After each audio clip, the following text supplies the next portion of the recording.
Shalom saudaraku sekalian, hari ini kita akan melanjutkan belajar Alkitab kita melalui Bible Study online CK7 dari Amsal pasal yang ke-20 mengenai hikmat dalam perilaku. Juga merupakan kelanjutan dari pasal-pasal sebelumnya yang berisikan mengenai kumpulan Amsal-Amsal Salomo. Dalam pasal 20 ini dijabarkan mengenai kata-kata yang berdampak buruk bagi orang lain, perbandingan dari si pemalas dengan orang yang bijak, dan beberapa nasihat-nasihat hikmat kita akan temukan di pasal 20. Nah, sebelum kita membahas bersama, mari saya ajak kita untuk menikmati hadirat Tuhan. Kita bawa pujian penyembahan kita kepada Allah, masyurkan namanya, sembah Tuhan, muliakan Dia. Haleluya, terima kasih Tuhan.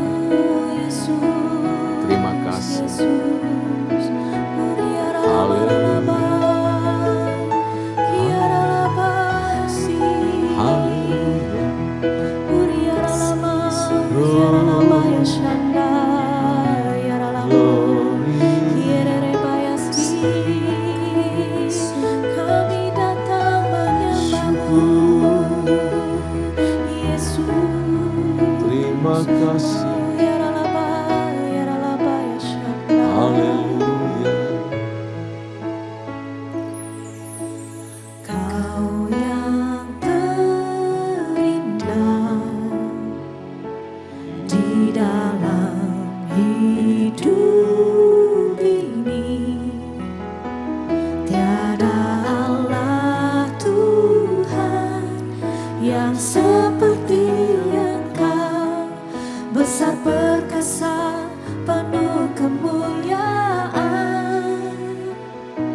Besar kasih setiamu kepada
setiap waktu.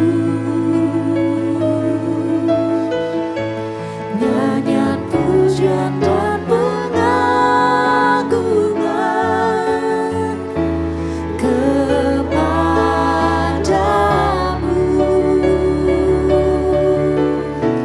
Biarlah manis kau dengar, Tuhan. Manis kau dengar, Tuhan. Dan hatiku bersuka karena-Mu. Dan hatiku bersuka, dan hatiku bersuka, dan hatiku bersuka karena-Mu.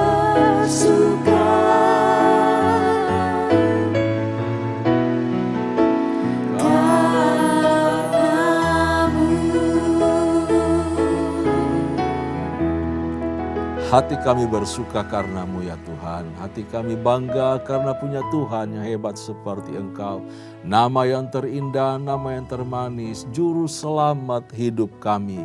Terpujilah nama-Mu ya Tuhan. Setiap lutut bertelut menyembah Engkau. Semua lidah mengaku Yesus Kristus Tuhan dan juru selamat kami.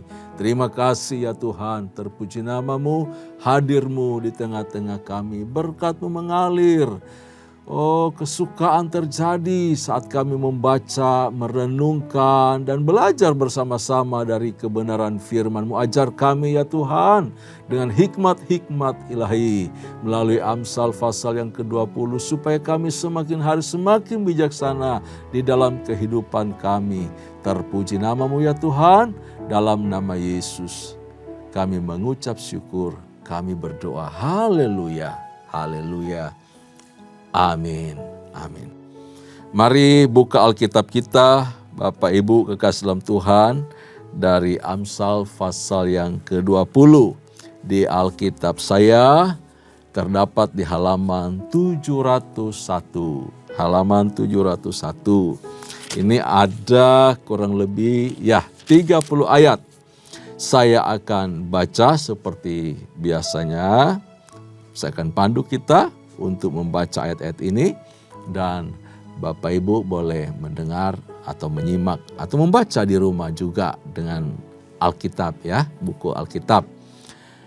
Demikian firman Tuhan, anggur adalah pencemooh, minuman keras adalah peribut, tidaklah bijak orang yang terhuyung-huyung karenanya. Kegentaran yang datang dari raja adalah seperti raung singa muda. Siapa membangkitkan marahnya membahayakan dirinya. Terhormatlah seorang jika ia menjauhi perbantahan, tetapi setiap orang bodoh membiarkan amarahnya meledak. Pada musim dingin si pemalas tidak membajak. Kalau ia mencari pada musim menuai, maka tidak ada apa-apa. Rancangan di dalam hati manusia itu seperti air yang dalam, tetapi orang yang pandai tahu menimbanya. Banyak orang menyebut diri baik hati, tetapi orang yang setia, siapakah yang menemukannya? Orang benar yang bersih kelakuannya, berbahagialah keturunannya. Ayat 8, raja yang bersemayam di atas kursi pengadilan dapat mengetahui segala yang jahat dengan matanya. Siapakah yang dapat berkata, aku telah membersihkan hatiku, aku tahir daripada dosaku? Ayat 10, dua macam batu timbangan, dua macam takaran, kedua-duanya adalah kekejian bagi Tuhan. Anak-anak pun sudah dapat dikenal daripada perbuatannya, apakah bersih dan jujur kelakuannya. Telinga yang mendengar dan mata yang melihat, kedua-duanya dibuat oleh Tuhan. Janganlah menyukai tidur supaya engkau tidak jatuh miskin. Bukalah matamu dan engkau akan makan sampai kenyang.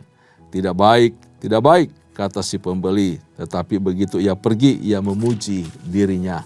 Sekalipun ada emas dan permata banyak, tetapi yang paling berharga ialah bibir yang berpengetahuan. Ambillah pakaian orang yang menanggung orang lain, dan tahanlah dia sebagai sandera ganti orang asing. Roti hasil tipuan sedap rasanya, tetapi kemudian mulutnya penuh dengan kerikil. Rancangan terlaksana oleh pertimbangan, sebab itu berperanglah dengan siasat. Siapa mengumpat membuka rahasia, sebab itu janganlah engkau bergaul dengan orang yang bocor mulut. Siapa mengutuki ayah atau ibunya, pelitanya akan padam pada waktu gelap. Milik yang diperoleh dengan cepat pada mulanya akhirnya tidak diberkati. Janganlah engkau berkata, aku akan membalas kejahatan. Nantikanlah Tuhan, ia akan menyelamatkan engkau. Ayat 23, 2 macam batu timbangan adalah kekejian bagi Tuhan, dan neraca serong itu tidak baik. Langkah orang ditentukan oleh Tuhan, tetapi bagaimanakah manusia dapat mengerti jalan hidupnya? Suatu jerat bagi manusia ialah kalau ia tanpa berpikir mengatakan kudus, dan baru menimbang-nimbang sesudah bernasar. Raja yang bijak dapat mengenal orang-orang fasik dan menggilas mereka berulang-ulang. Roh manusia adalah pelita Tuhan yang menyelidiki seluruh lubuk hatinya. Kasih dan setia melindungi raja, dan dengan kasih ia menopang tahtanya. Hiasan orang muda ialah kekuatannya, dan keindahan orang tua ialah uban. Bilur-bilur yang berdarah membersihkan kejahatan, dan pukulan membersihkan lubuk hati. Haleluya. Pasal 20 ini bisa kita klasifikasikan di dalam beberapa kelompok bahasan. Yang pertama adalah kegemaran orang fasik. Ini ya, kegemaran dari orang fasik dan nasib orang yang tak berakal budi, yang akhirnya berdampak buruk juga bagi orang lain. Ya, jadi di sini diumpamakan atau dinyatakan seperti orang yang mabuk oleh anggur. Ya, dikasih tahu bahwa jahatnya minuman anggur itu kalau minum berlebihan, ya, minum anggur berlebihan itu akan mendatangkan pertengkaran. Anggur itu digambarkan sini mencemoohnya, membodohi dia, menjadikan kepadanya, menjanjikan kepadanya sebuah kepuasan, sebuah kenikmatan, enak. Ada masalah, minum anggur, wah, seolah-olah hilang masalah. Padahal dia tambah puyeng, tambah puyeng. Begitu hilang mabuknya, masalahnya numpuk lagi. Kenapa? Dia barusan bikin kesalahan ketika dia sedang mabuk. Dia baru saja bikin pertengkaran selagi mabuk. Jadi sesuatu yang sia-sia sebenarnya. Minuman itu terlihat pada awalnya baik, enak, manis, ya, menyukakan, itu anggur. Tapi kemudian anggur punya pengaruh itu seperti ular, mematikan hati nurani, mematikan akal sehat. Nalar kita tiba-tiba berhenti, ya, dan mengubah kegembiraan menjadi sebuah kesedihan atau sukacita menjadi sebuah amukan yang luar biasa. Ketika orang mabuk, hilanglah akal budinya dan mulai ngoceh-ngoceh gak jelas, ya, mencemooh seperti orang bodoh dikatakan Amsal, atau mengamuk seperti orang gila, seperti orang yang gak bisa dikendalikan. Itu di ayat pertama diberitahu. Lalu ini orang yang suka kegemaran sama anggur, ya, suka berbantah dengan marah yang meledak-meledak, gak jelas. Coba gangguin orang yang suka mabuk-mabuk, suka minum-minuman anggur. Wah, emosinya gak karuan, ya. Lalu digambarkan lagi di ayat yang ketiga. Ini orang yang tidak jujur, ya, di dalam berusaha. Sudah suka ngamuk-ngamuk meledak. Lalu di ayat 10, dalam usaha, di dalam dagang, dia gak jujur, gak baik. Ya, mengejar materi mengejar emas permata. Dia lebih utamakan hal itu daripada pengetahuan. Nah, ini orang-orang yang suka mencemooh, orang bebal juga ya. Orang yang suka minum-minum anggur yang berlebihan. Akhirnya apa? Terjerat juga di dalam menanggung kesalahan orang lain. Kenapa? Pikirannya nggak jalan. Hati nuraninya rusak. Ini bahaya kalau terlalu berlebihan minum anggur atau alkoholik. Orang yang nggak bisa lepas lagi dari pengaruh alkohol. Waduh, susah sekali lepas dari kebiasaan buruk itu. Suka mengumpat, ngoceh, lihat orang mabuk. Apa saja keluar dari mulutnya. Bocor mulut. Semua rahasia akan keluar dari mulutnya kalau dia lagi mabuk. Ya, itu di ayat 19 diberitahu. Ayat 19. Lalu orang yang suka mabuk-mabuk, kelakuannya itu jahat sekali. Gak pusing, gak peduli sama orang tua. Dia ngutukin orang tua, seenak dia. Ya, kalau lagi mabuk juga, diingatin perkara rohani, ya dia senang. Senang sebentar, habis itu bernasar tapi gak mikir. Tanpa pertimbangan. Suka janji. Nah, orang kalau mabuk apa saja, gak usah mabuk anggur, mabuk kekayaan, mabuk kehormatan, itu suka obral janji. Suka bernasar tetapi tanpa pertimbangan, habis itu dia pura-pura lupa. Atau gak ngerti apa yang diomongin. Itu dikatakan di ayat yang ke-25. Lalu di ayat 17 juga tadi kita baca ya. Roti hasil tipuan, sedap rasanya tetapi kemudian mulutnya penuh dengan kerikil. Artinya apa? Memakan dari hasil tipuan, makan roti dari hasil yang gampangan, nipu. Hanya cuma sampai sebatas leher rasa enaknya, lalu mengubah atau dirubah jadi kutuk bagi tubuh. Datangkan penyakit, penderitaan, kesesakan. Nah itu ya beberapa nasihat hikmat kalau seseorang itu suka mencintai anggur, jadi alkoholik. Bahaya. Hindari minum anggur sedikit, apa-apa buat kesehatan tubuh. Ya, tetapi tidak boleh berlebihan. Tidak boleh sampai mabok-mabok. Nggak boleh. Malah menurut kesehatan para dokter, di makanan-makanan yang kita makan, di sayur-sayur itu sudah ada kadar alkoholnya juga yang berguna buat tubuh. Ya, oke. Bagian kedua itu di ayat 4 sampai ayat 7, ayat 4 sampai ayat yang ke-7. Ini berbicara mengenai pemalas dan orang bijak. Ada perbandingannya si pemalas dan orang bijak. Si pemalas itu tidak membajak di musim dingin. Ya, tidak membajak di musim dingin. Musim dingin itu adalah tanah sedang mengalami masa baik, digemburkan ya oleh hujan, mengalami kegemburan karena hujan. Kalau di Timur Tengah atau di wilayah Israel di konteks Amsal ini, itu terjadi di bulan Oktober sampai bulan April. Oktober sampai April.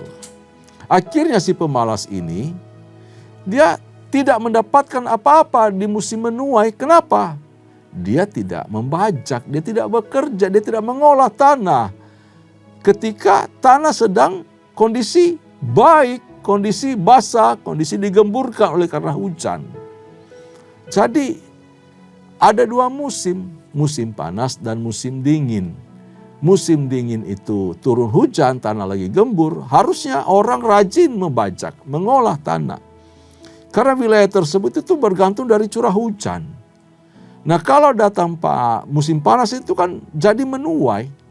Ketika datang musim menuai, musim panas dimulai bulan Mei sampai September, ya si pemalas tidak bisa memanen apa-apa. Kalaupun dia berupaya untuk memanen tidak ada hasil. Ataupun dia bekerja ke kebun, mau cari sesuatu di sana, siapa tahu ada hasil apa-apakah yang belum saya tanam tetapi adalah dari lalu-lalu. Tapi tidak terdapat apa-apa. Kemudian dia berusaha untuk meminjam. Dia berusaha meminta kanan kiri. Lalu dia janji di tanahku ada panen nanti. Tapi itu bohong. Tidak ada di sana. Nah, karena itu diberitahu bahwa si pemalas itu identik dengan orang bodoh, identik dengan orang jahat. Kenapa? Dia tidak mempergunakan karunia yang Tuhan berikan. Dia tidak mempergunakan semua talenta yang telah Tuhan percayakan kepada dia. Dia bermalas-malas saja, tidak melakukan apa-apa. Dan terjadi dia menderita pada akhirnya. Dia menghina Tuhan. Orang malas itu menghina Tuhan. Ya, hati-hati. Orang malas itu menghina Tuhan. Sebab sampai sekarang Allah tetap bekerja. Allah tetap bekerja. Allah mengatur sampai sekarang, sampai saat ini, bahkan sampai nanti. Jadi kalau kita bermalas-malas, kita itu menghina Tuhan. Ya, oke, kita lanjutkan. Akhirnya si pemalas itu akan menjadi miskin. Si pemalas menjadi miskin dan kerjanya cuma bisanya meminta-minta atau meminjam untuk melanjutkan hidupnya. Kenapa? Tidak menghasilkan apa-apa. Karena itu ini peringatan kepada si pemalas yang bodoh, ya, supaya tidak boleh lagi melanjutkan perilakunya, melanjutkan kebiasaannya. Dia harus belajar untuk rajin. Dia harus belajar untuk punya pengertian. Dia harus belajar untuk punya hikmat. Menimba pengetahuan. Ya. Jadi ini sesuatu yang baik dari Amsal yang sedang kita baca, kita pelajari bersama-sama. Supaya tangan kita ini jadi giat mengembangkan semua karunia yang Tuhan percayakan kepada kita. Mau di rumah, untuk keluarga, atau di gereja untuk pelayanan pekerjaan Tuhan. Di mana saja ladang yang Tuhan percayakan kepada kita, kita kelola. Pengkhotbah katakan, penulis pengkhotbah katakan begini. Kerjakan apa yang ditemukan oleh tanganmu. Kerjakan.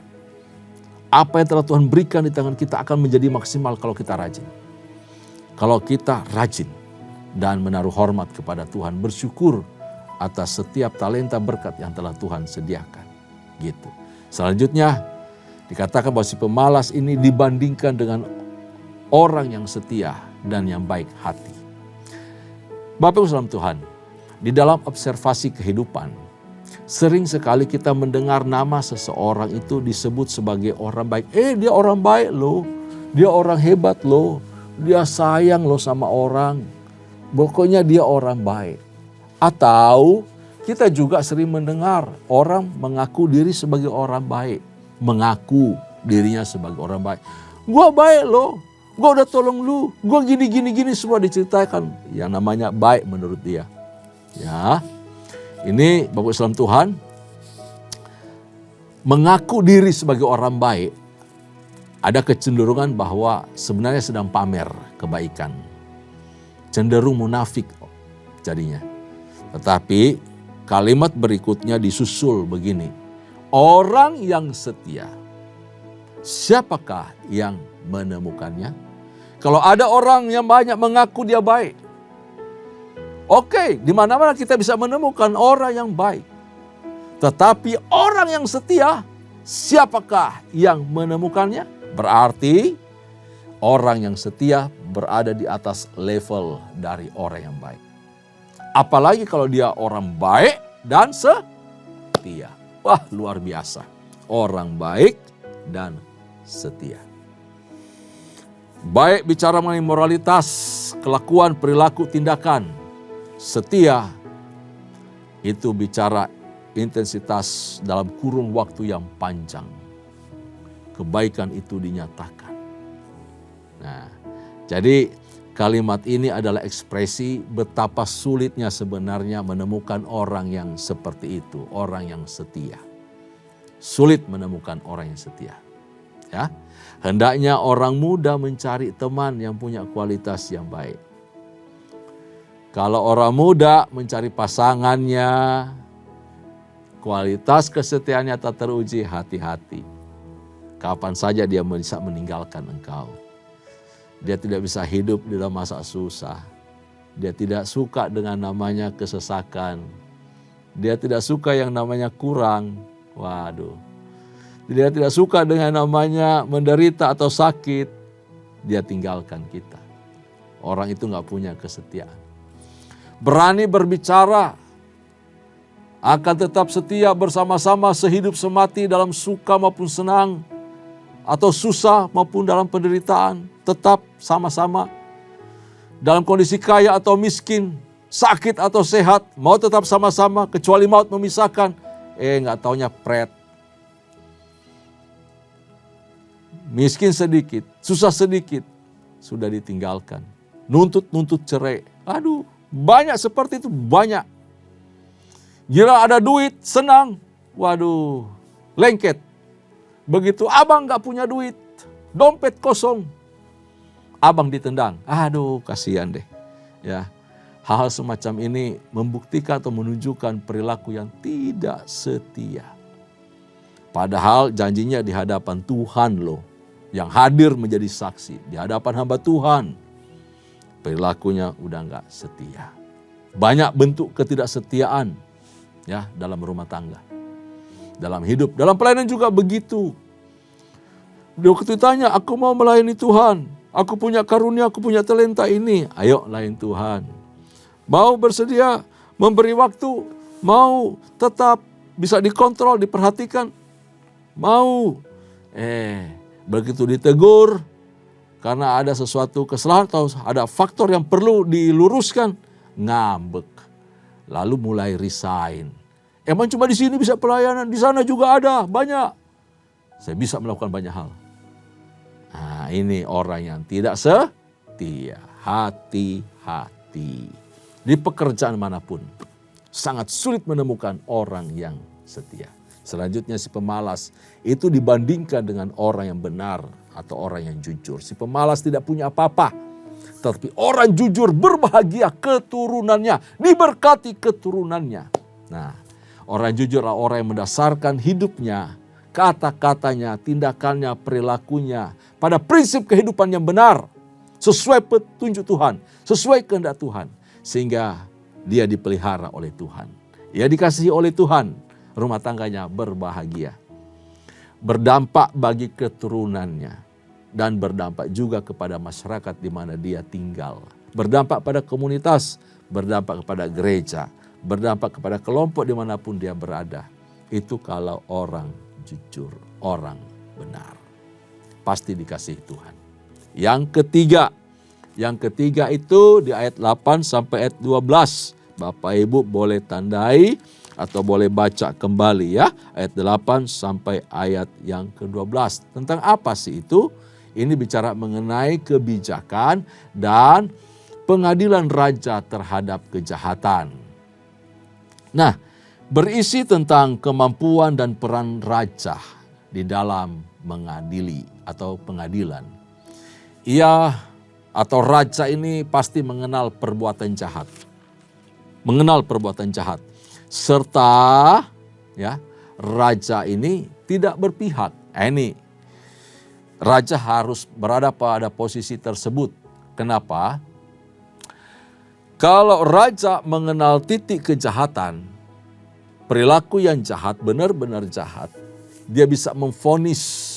Dan vonisnya itu kalau di Timur Tengah kuno, ya, apa yang dikatakan raja, disabdakan oleh raja itu sudah benar, sudah tepat. Karena raja itu posisinya di atas dari pengadilan. Atau pengadilan tertinggi adalah raja. Dia menentukan vonis terakhir.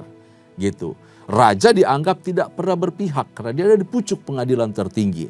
Tidak berpihak karena dipercaya dan juga sampai sekarang iman Kristiani juga menerima bahwa pemerintah adalah wakil Allah. Raja itu adalah wakil Allah. Raja itu mencegah kejahatan terjadi di wilayahnya. Ya, terjadi di wilayahnya. Jadi dia tahu, dia lihat, dia cegah, tidak boleh. Dan dia adili yang benar. Gitu.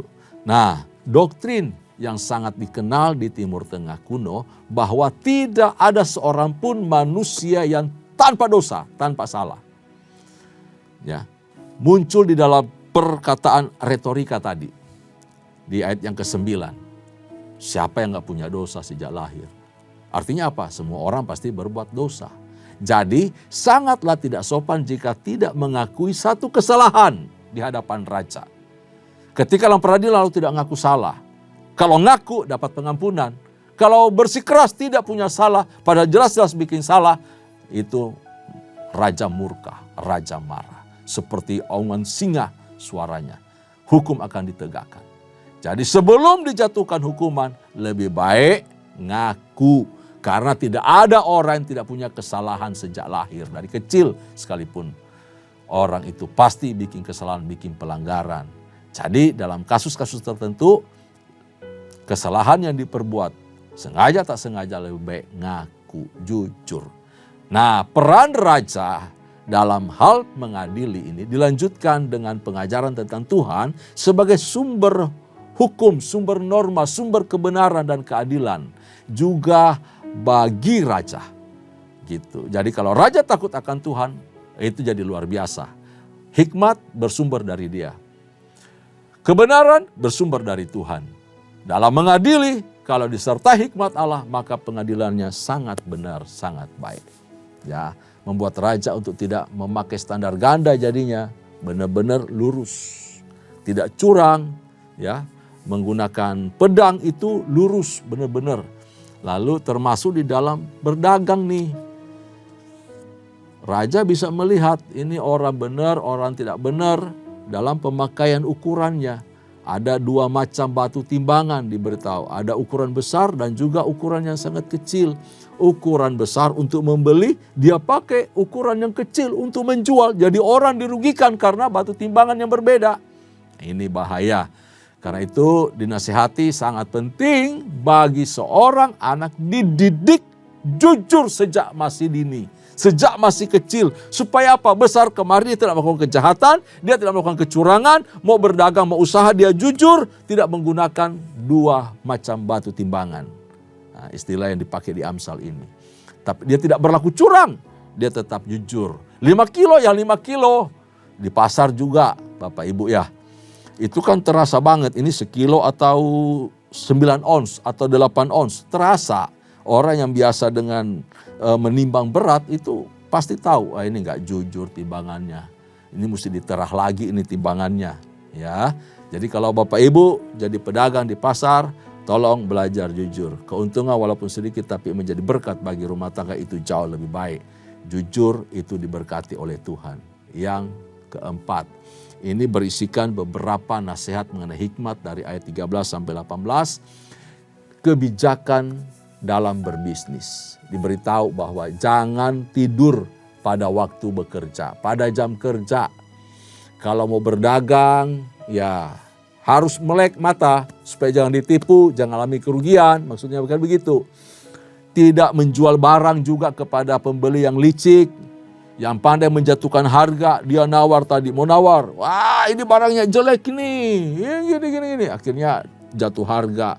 Kita kasih, nggak apa-apa deh, daripada lama di gudang, lebih baik laku. Padahal kita lagi dijatuhkan, kita punya kualitas, padahal barang bagus.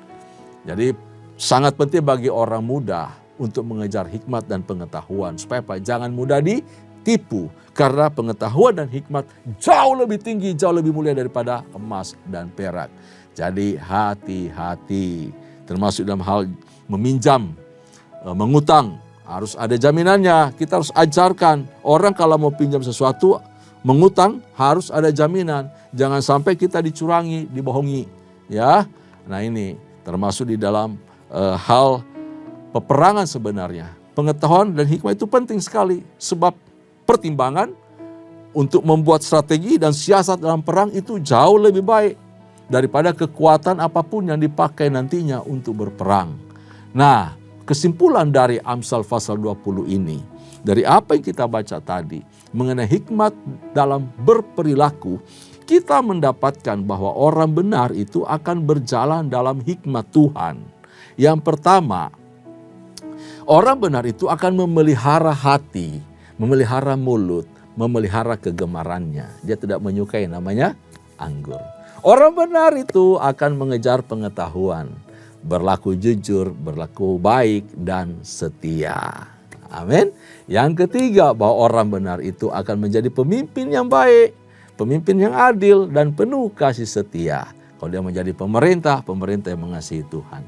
Yang terakhir, yang keempat, bahwa orang benar itu akan merelakan diri diproses, dibentuk oleh Tuhan. Menerima ajaran, menerima didikan.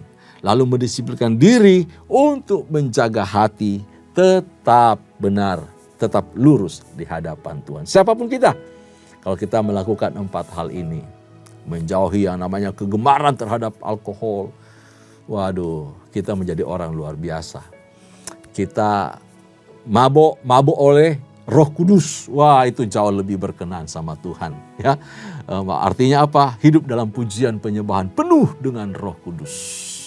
Amin. Tuhan Yesus memberkati kita semua. Tundukkan kepala, kita berdoa. Bapa, terima kasih buat hari ini. Kami belajar dari firman-Mu, Amsal pasal 20, mengajarkan kami banyak hal untuk hidup benar, hidup jujur, lurus di hadapan Tuhan. Sehingga berkat Allah mengalir atas kami. Terima kasih Bapa, berkati setiap pribadi, kepala rumah tangga, ibu-ibu, anak-anak. Semua Tuhan tolong, Tuhan berkati. Pekerjaan usaha mereka Tuhan berkati. Terpuji nama-Mu, kami mengucap syukur. Berkati para pemimpin kami, berkati gereja kami, berkati tempat di mana kami melayani. Hadirat-Mu turun atas kami selalu. Dalam nama Yesus. Haleluya. Kekasih-kasih Tuhan, arahkan hatimu. Terimalah anugerah serta berkat yang melimpah dari Allah Bapa. Kasih sayang di dalam Kristus Yesus Tuhan, serta persekutuan manis dengan Roh Kudus menyertai kita mulai hari ini sampai parusia. Tuhan datang pada kali yang kedua, bahkan sampai selama-lamanya. Setiap kita yang percaya, sama-sama katakan amin. Tuhan Yesus memberkati kita semua. Shalom.